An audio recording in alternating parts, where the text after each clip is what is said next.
The Acts of the Apostles, chapter 9.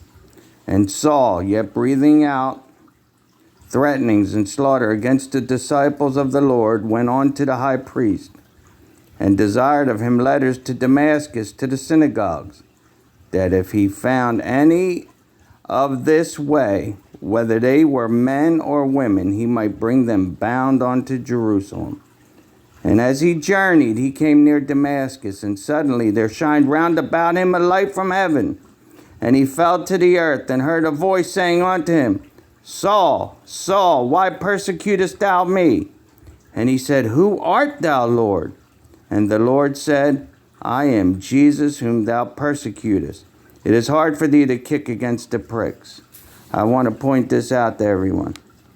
When Saul fell down to the ground, he answered his own question.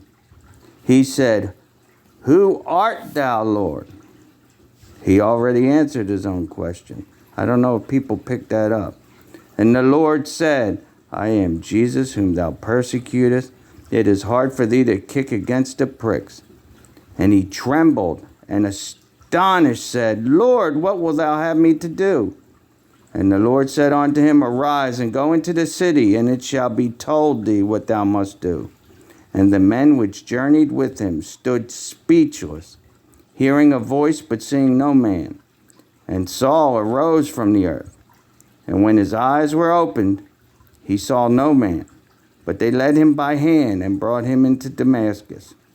And he was there 3 days without sight, and neither did eat nor drink. And there was a certain disciple at Damascus named Ananias. And to him said the Lord in a vision, Ananias.